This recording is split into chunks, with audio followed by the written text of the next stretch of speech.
kita mulai pembelajaran, kita berdoa terlebih dahulu. Silahkan berdoa di dalam hati masing-masing saja. Dan jangan lupa ada teknik stop.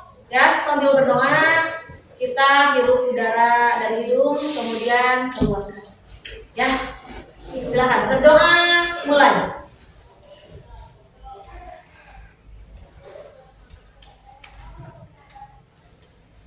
Tarik nafasnya dalam-dalam, kemudian keluarkan.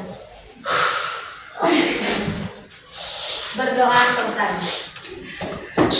Anak-anakku semuanya,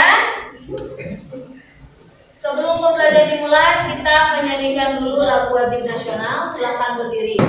Bersorak bergembira, bergembira semua. Sudah bebas negeri kita, Indonesia merdeka. Indonesia merdeka. Republik Indonesia, itulah milik kita untuk selama-lamanya. Ya, anak-anakku yang tidak hadir hari ini siapa ya? Absensinya nih, Bu lihat. Sepertinya semuanya sudah ada ya? Hadir. Ada 2 orang kayaknya nih. Siapa ini? Yang dari Hadi ada nggak? Oh iya, kemarin sakit ya Hadi ya? Kenapa Di? Makannya harus yang bergizi sesuai dengan keinginan pemerintah kita ya. Makannya yang bergizi, yang sehat. Anak-anakku semuanya, masih ingat tidak pembelajaran sebelumnya itu tentang apa? Berpikir komputasional. Ada apa saja dalam komputasional itu langkah-langkahnya? Yang pertama, yang kedua,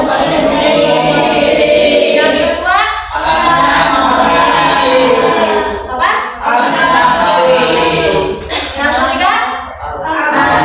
Yang ketiga, abstraksi. Yang kedua tadi pengenalan pola. Yang ketiga abstraksi. Yang keempat, nah, baik, Ibu akan cek nih, benar gak kalian masih ingat?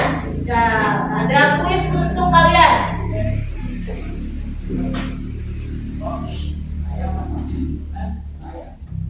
Nah, petunjuknya, pilih jawaban yang paling tepat dari soal-soal yang ada di layar. Soal pertama, apa pengertian berpikir komputasional? Coba pikirkan dulu, yang mana? Apakah berpikir kreatif, berpikir untuk menyelesaikan masalah, menghafal langkah-langkah, atau menggunakan komputer untuk bermain game? Berpikir untuk menyelesaikan masalah.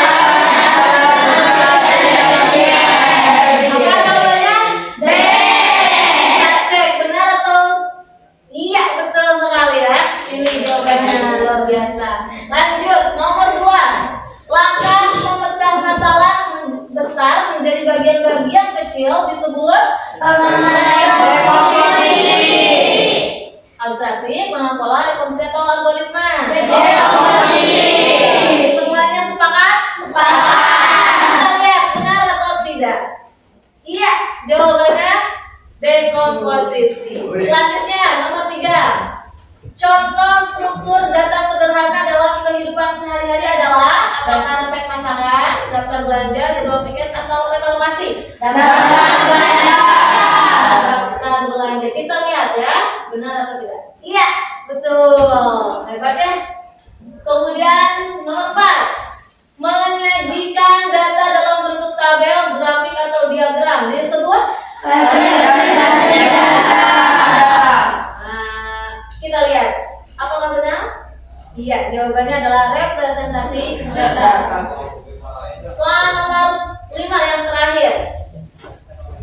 Scratch termasuk jenis bahasa pemrograman apa? Apakah berbasis teks, visual berbasis blok, berbasis suara, atau bahasa alami? Visual berbasis blok. Kita cek lagi jawabannya. Iya, jawabannya adalah B. Luar biasa, tepuk tangan dulu teman-teman.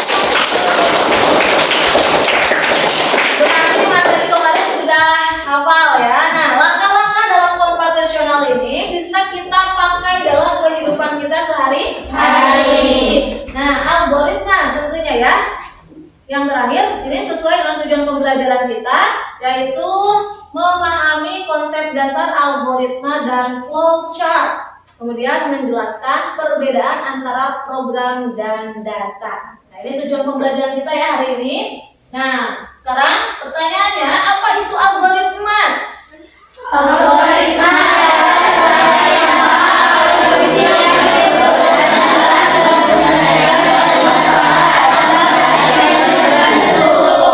tentunya algoritma ini akan ada jika 4 langkah tadi sudah kita lakukan. Apa saja tadi yang 4 langkah komputasional itu? 1. dekomposisi,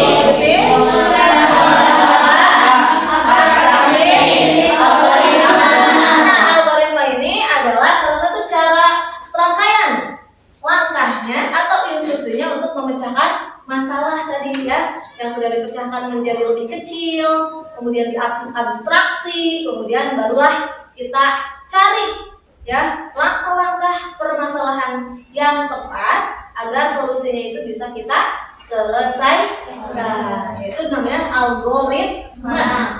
Ya. Nah, apa sih ciri dari algoritma yang baik? Yang pertama adanya input. Input itu apa? Ada masukan yang diproses. Kita tidak bisa membuat sebuah algoritma kalau tidak ada masukan atau input terlebih dahulu. Sama juga dalam komputer. Ketika kita mau memasukkan kata kunci dalam Google, ya, kalau tidak ada input, ya tidak akan muncul hasilnya. Ada lahir, ada algoritma. Kemudian ada output. Output itu apa? Ada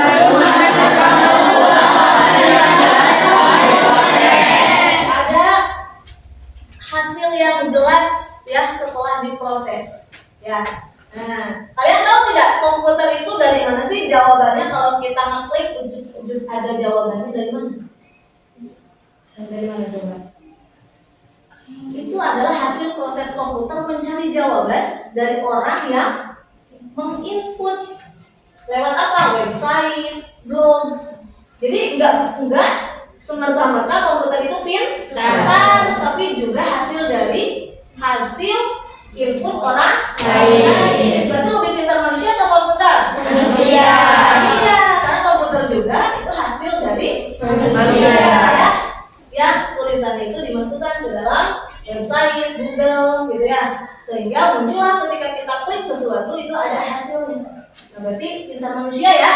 Nah, baru setelah ada output ada finite, proses harus berhenti setelah jumlah langkah yang terbatas. Nah, berarti ada batas juga ya di dalam komputer. Kemudian terstruktur.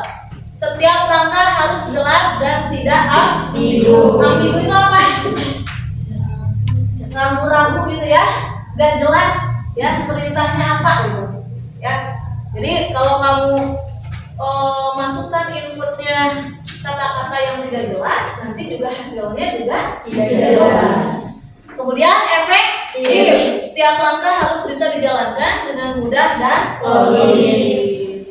Ya.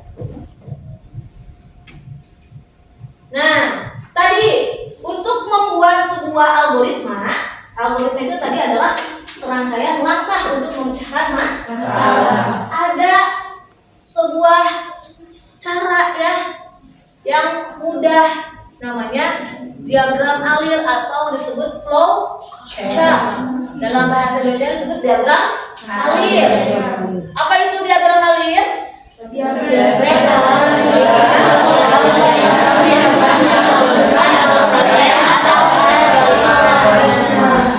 Jadi representasi visual atau diagram yang menunjukkan alur kerja proses atau algoritma. Nanti di dalam flowchart itu ada langkah-langkah, sehingga langkah-langkahnya itu pasti ya, pasti dan menghasilkan apa yang kita inginkan. Tidak ambigu ya. Ambigu itu apa tadi? Tidak jelas ya.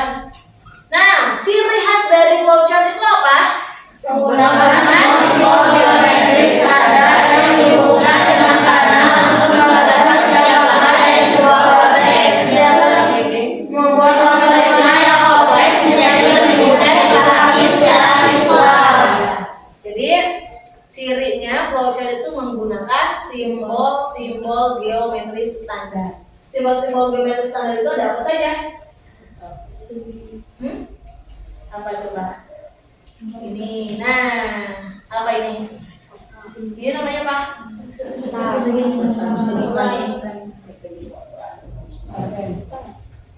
Nah, ini kotak ya, tapi kotaknya ada ujungnya itu tidak runcing, tapi mirip persegi panjang. Ini simbol bahwa ketika kita membuat flowchart langkah-langkah dalam algoritma itu artinya memulai. Ya, bisa ditulis ya, kalau penting silahkan ditulis. Kemudian nanti ada proses atau aktivitas apa yang dilakukan, cirinya yaitu menggunakan simbol geometris apa? Persegi panjang. Kemudian kalau kamu ingin membuat sebuah keputusan kondisional, ya, itu ya menggunakan apa ini? Apa namanya ini? Gelang ketupat ya. Kemudian anak panah itu menunjukkan arah dan masukkan ya ini dengan lambang algoritma atau lambang geometris apa ini? Jajar. Ini masukkan atau input atau outputnya. Misalnya kata yang muncul dari input atau output ini, masukkanlah kopi dan gula dalam wadah, dalam gelas, gitu ya. Kemudian kalau proses, tunggu sampai airnya mendidih, ya kan?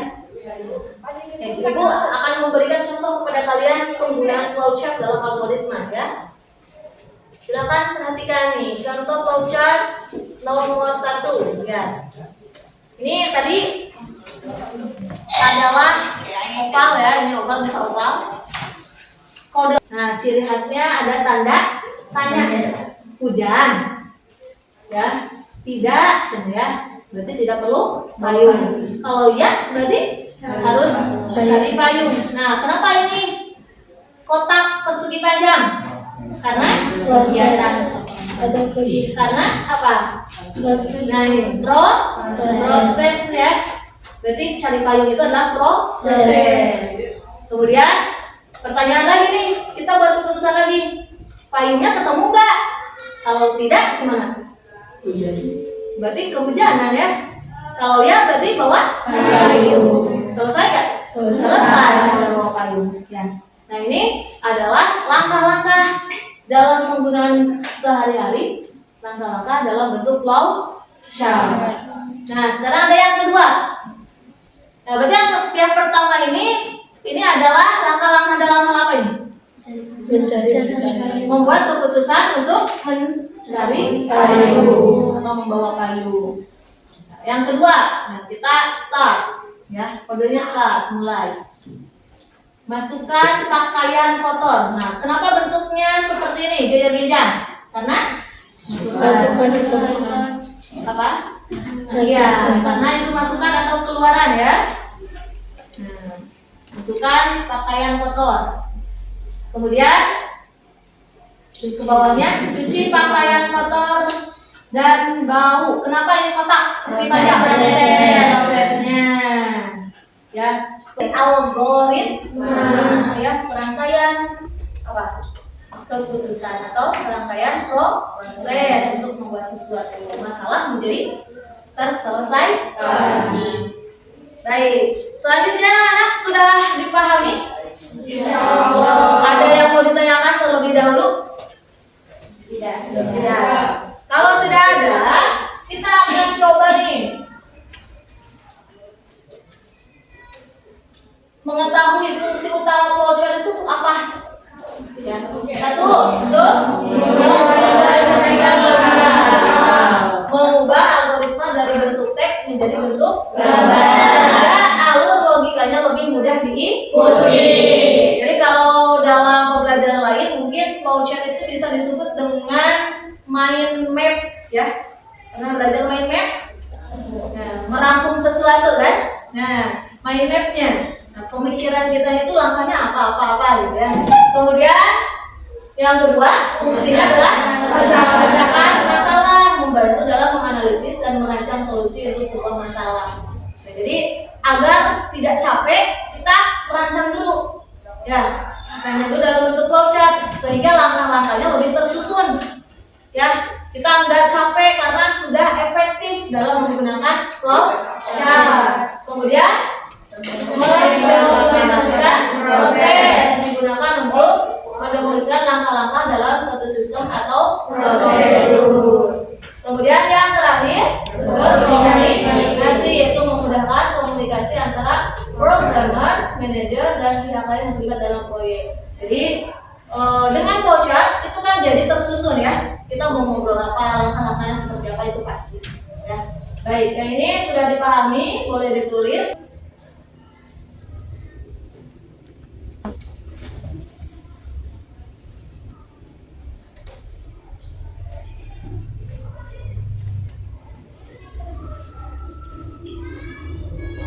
Baik, kita lanjutkan ya anak-anak. Setelah kalian memahami fungsi utama flowchart, apa itu flowchart, kemudian simbol-simbol dalam flowchart, kita akan coba latihan membuat simbol-simbol flowchart itu dalam kehidupan sehari-hari.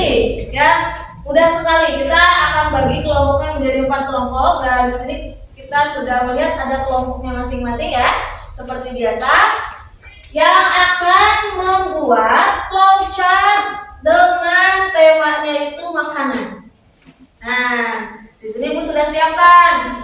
Ya, ada yang membuat teh manis. Siapa di sini yang membuat teh manis? Oke, silahkan.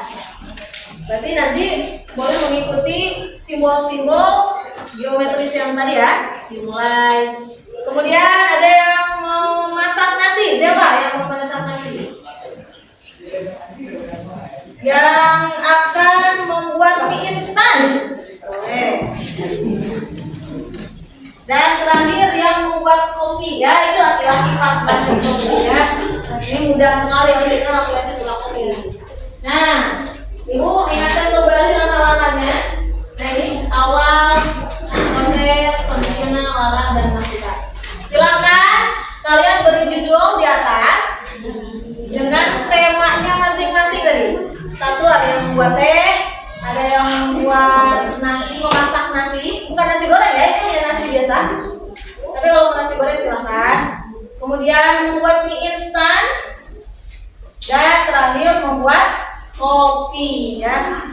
Silahkan dimulai. Hati-hati dengan lambangnya, kalian pahami agar lebih fleksibel, efektif, ya. Tidak harus panjang. Yang penting langkah-langkahnya sesuai dan masuk akal, ya. Nah, ini seperti ini. Berarti nanti bisa ada kemana-mana, ya. Bisa tidak, bisa ya, gitu, ya. Kemudian kalian bisa memilih. Ketika di tengah jalan kalian ingin memasukkan sesuatu kurang gula, ya, berarti masukkan lagi gula, ya. Buat prosesnya, buat lambangnya, geometrisnya. Silakan. Waktu kalian sekitar 20 menit, ya. Dimulai dari sekarang.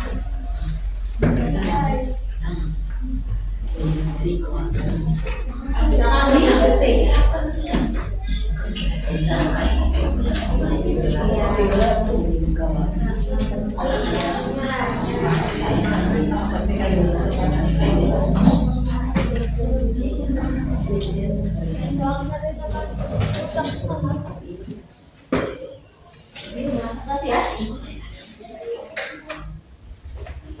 Boleh berdiskusi, ya, dengan temannya. Dia membuat yang manis, ya.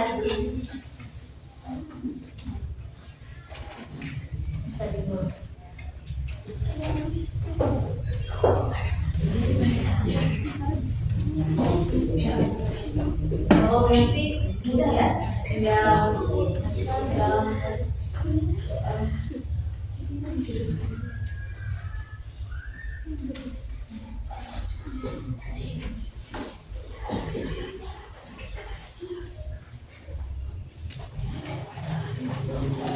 ini membuat teh manis mie instan, ya.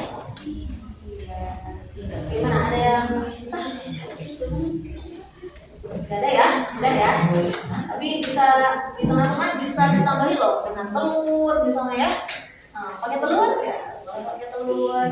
Kalau tidak berarti tidak bisa. Ya, silakan.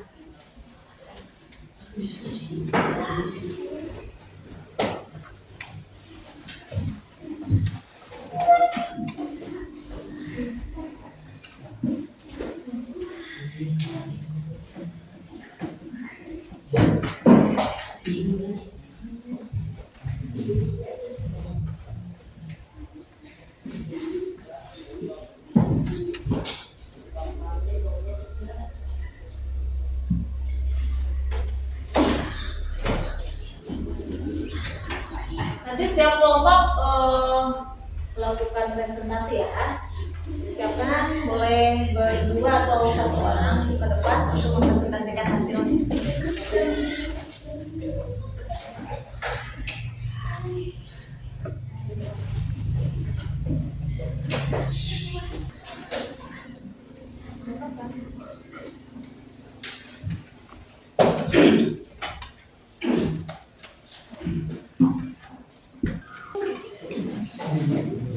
Sekali lagi ya, jadi permainannya adalah mengenakkan tangan temannya. Kalau ibu mengatakan kata kucing, berarti kalian yang di atas menangkap tangan yang di bawah, dan yang di atas, yang di bawah bisa berhindar, bisa menghindar. Berarti siapa yang menang adalah dia yang menghindar atau yang menangkap. Siap ya? Dengarkan ceritanya. Suatu hari datanglah seekor kuda. Dia bersama dengan seekor tupai. Di perjalanan dia menemukan kolam yang sangat besar. Dia melihat banyak sekali ikan-ikan di dalamnya. Kemudian kuda pun berbicara kepada tupai. Kuda, seandainya kalau kucing kesini,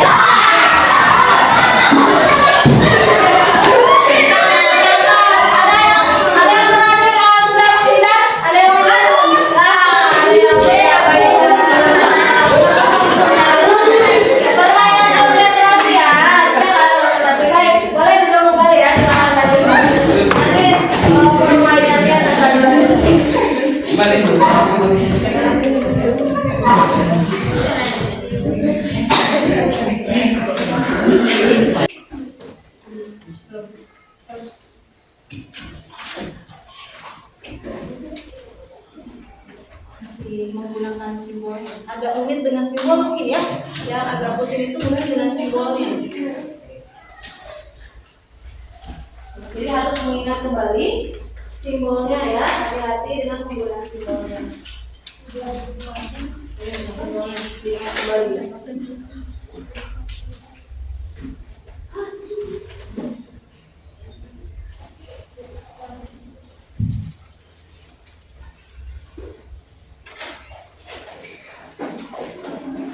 Perhatikan kembali simbolnya sayang.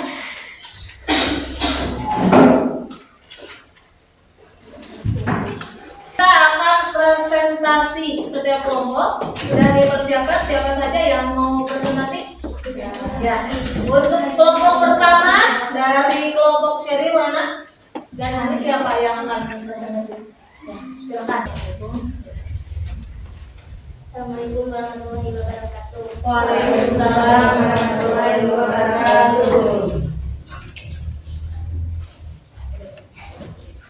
Saya dari kelompok 1 akan mempresentasikan proyek yang saya buat. Ya, judulnya tadi apa? Memasak nasi.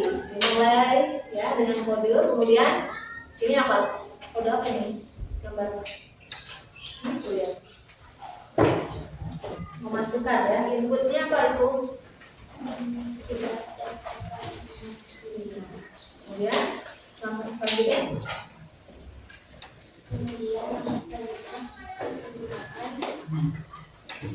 ngecek sejarah.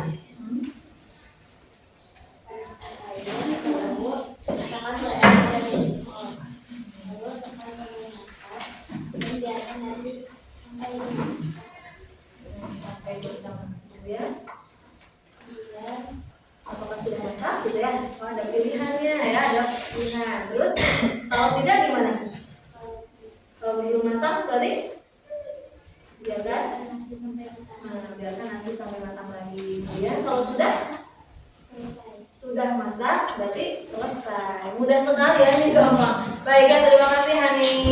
Ya, kodenya sudah bagus ya, silakan duduk. Untuk kelompok 2 sudah disiapkan? Ya, dari kelompok ini silakan untuk presentasi. Silakan.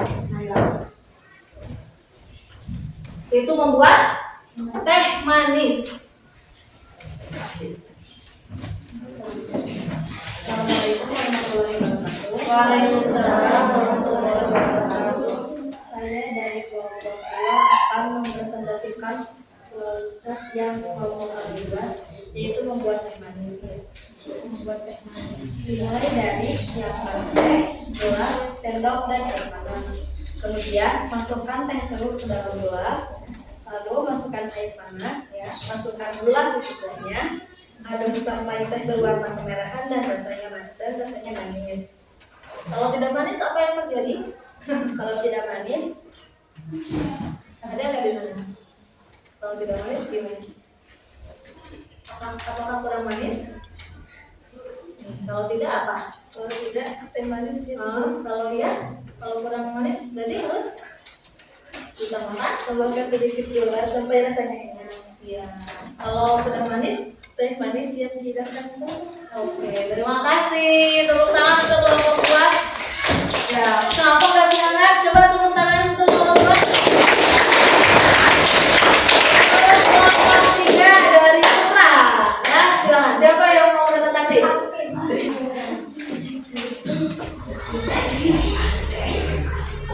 Assalamualaikum warahmatullahi wabarakatuh. Waalaikumsalam warahmatullahi wabarakatuh. Saya akan mempresentasikan hasil diskusi kami, yaitu membuat project tentang cara membuat kopi. Yang pertama yaitu siapkan sendok, gelas, kopi, gula, dan air mendidih.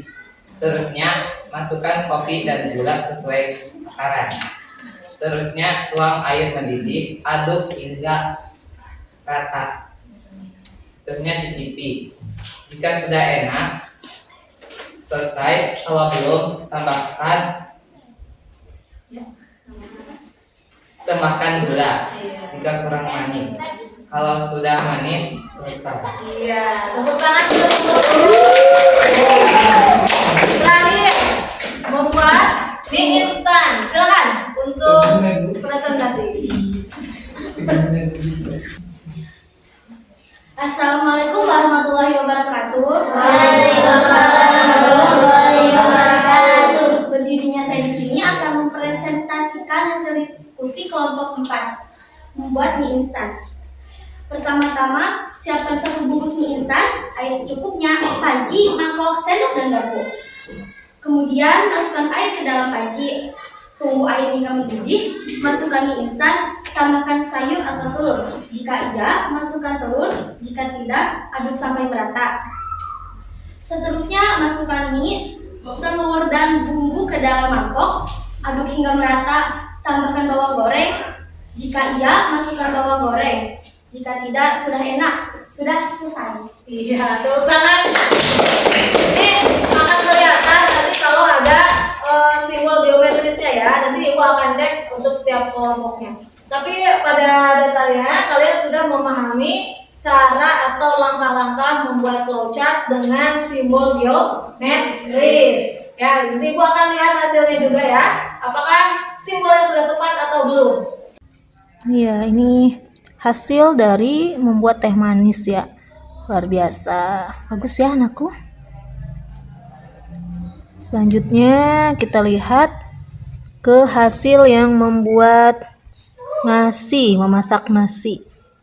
Iya. Bagus. Kemudian ini cara membuat kopi dari kelompok selanjutnya.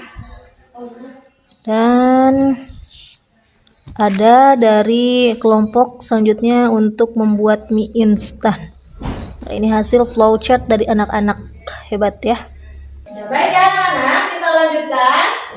Ya, hasil dari pembelajaran kita hari ini Ya, merujuk pada pertanyaan, apa perbedaan program dan data?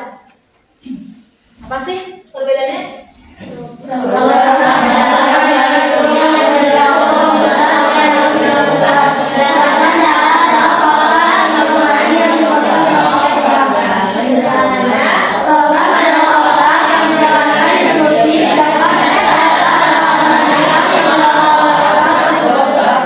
Iya.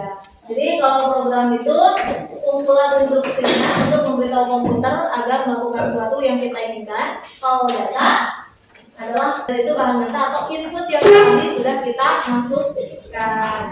Nah, untuk materi selanjutnya anak-anakku, ya, pengelolaan data dalam kehidupan masyarakat. Jadi untuk pertemuan selanjutnya ini adalah materinya.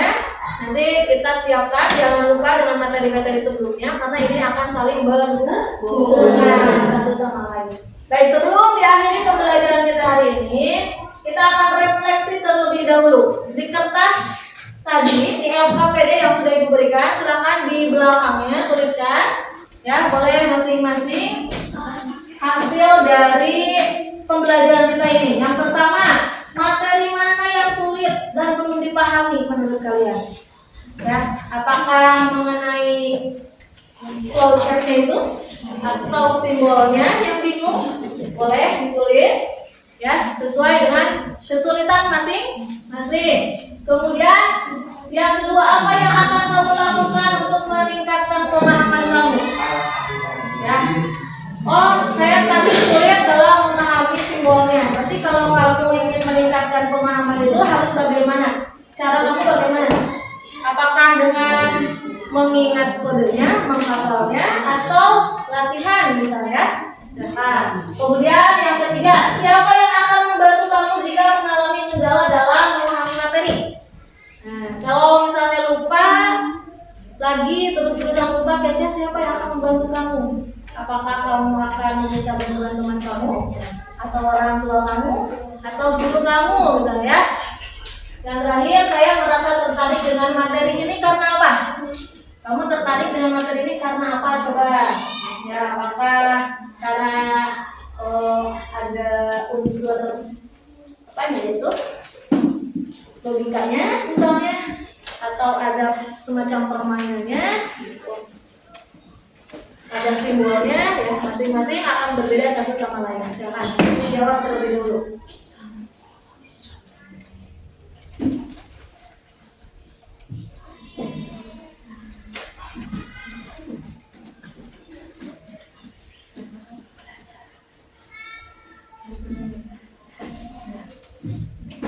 Sebenarnya simbol-simbol seperti itu dalam pramuka juga ada ya, semacam Morse ya. Kalian hari ini di rumah juga pramuka ya. Nah, sudah ada yang pernah belajar Morse?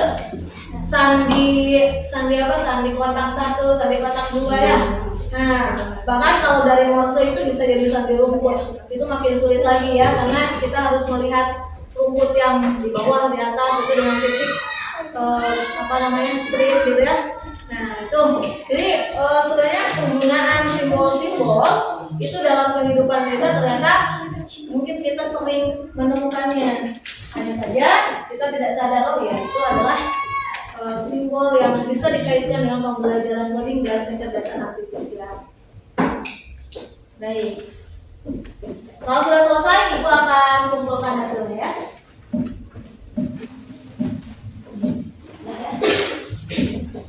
Sudah selesai?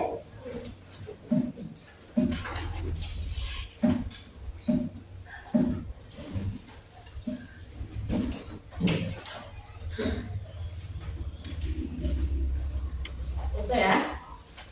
Baik.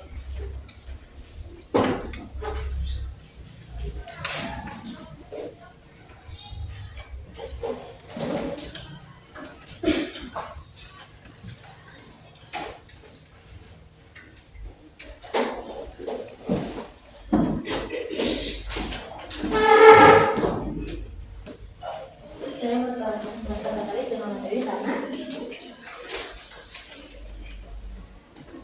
ada yang jawabannya mempunyai pola menarik ya. Oke.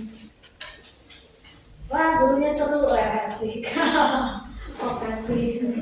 Nah, ini ada yang wah, gurunya asik. Makasih. Baik ya. Selanjutnya anak-anakku, untuk mengakhiri pembelajaran kita kali ini, kita ucapkan hamdalah bersama-sama. Kita tutup dengan kifaatul majlis bersama-sama.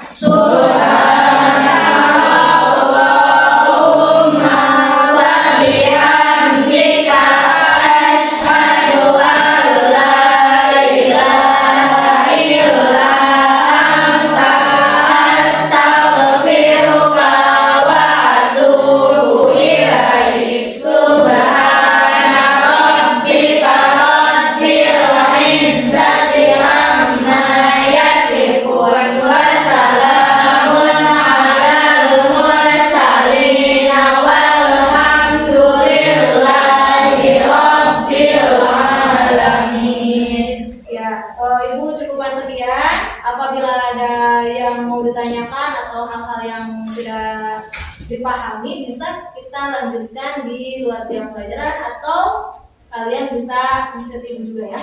Terima kasih. Assalamualaikum warahmatullahi wabarakatuh. Waalaikumsalam.